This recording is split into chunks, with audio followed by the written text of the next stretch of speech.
তো তোফাজ্জলকে পিটিয়ে হত্যায় ঢাবির প্রভেট সহ 15 জনের বিরুদ্ধে মামলা হয়েছে। আপনারা জানেন যে তোফাজ্জলকে খুবই নিরীহ একজন মানুষ ছিল, তাকে মানে এত নির্যাতন করে মারা হয়েছে। তো তার মৃত্যুর পর কিন্তু এখন উঠে আসছে যত সব জল্পনা কল্পনা। তো আজকের নিউজটি খুবই গুরুত্বপূর্ণ।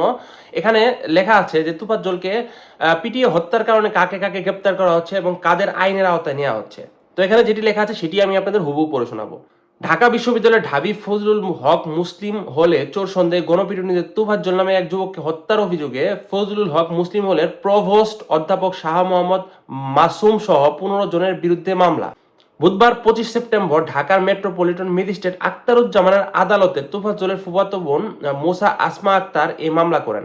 আদালত মামলার এজাহার গ্রহণ করেন। বাদী পক্ষের আইনজীবী নাজমুল হাসান বলেন, আদালতে এই মামলা গ্রহণ করেছে, তবে মামলার তদন্ত আপাতত স্থগিত হবে।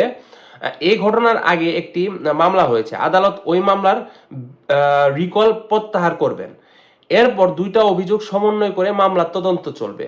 এ মামলায় অন্য আসামি হলেন জালাল মিয়া, সুমন মিয়া, ফিরোজ কবির, আব্দুস সামাদ, মুত্তাকিন, সাকিন শাহ, আল হুসাইন, সাজ্জাদ, ওয়াজিবুল আলম, আহসানুল্লাহ, ফজলে রাব্বি, ইয়ামুজ্জামান, রাশেদ কামাল অনিক, শাহরিয়ার কবির সুবন, মেহেদি হাসান ইমরান ও মোহাম্মদ সুলতান। এরা সবাই ঢাকা বিশ্ববিদ্যালয়ের শিক্ষার্থী ছিলেন। গত 18 সেপ্টেম্বর ঢাকা বিশ্ববিদ্যালয়ে সলিমুল্লাহ মুসলিম হলের সামনে চোর সন্দেহে গণপিটুনি দেয় তোফাজ্জল হোসেনকে। পরে তাকে ঢাকা মেডিকেল কলেজে নিয়ে গেলে কর্তব্যরত চিকিৎসক তাকে মৃত ঘোষণা করেন। এটি সামাজিক মাধ্যমে ছড়ানোর পর কিন্তু এটার বিচার তদন্তে নেমে আসে সিআইডি। পরে জানা যায় তোফাজ্জল একজন মানসিক রোগী ছিলেন। ঘটনার পরদিন দুপুরে শাহবাগ থানায় মামলা করেন বিশ্ববিদ্যালয়ের এসএসট অফিসের সুপারভাইজার মোহাম্মদ আমিনুল্লাহ।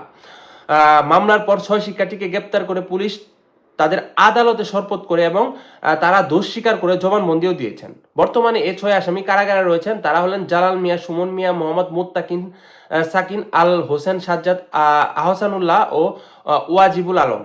শুধু তারা নয়, এছাড়াও কিন্তু আরো এই জায়গায় অনেক কালপিট রয়েছে। শুধু তাদের 6 জনকে গ্রেপ্তার করলে হবে না। আমি যতটুকু জানি এই জায়গায় প্রায় 30 থেকে 40 জনের মতো লোক ছিল। তারা দেখেছে কোনো প্রতিবাদ করেনি, তাদেরকেও আইনের আওতায় আনা হোক এবং তাদেরকেও কঠিনতর শাস্তি দেওয়া হোক, যার কারণে পরবর্তীতে যেন এই ধরনের কোনো কার্যক্রমে মানুষ বাধা দেয়। যদি তাদের শাস্তির আওতায় না নিয়ে যাওয়া হয় তাহলে পরবর্তীতে এই ধরনের ক্রাইম কিন্তু বাংলাদেশে চলে আসবে সব সময়।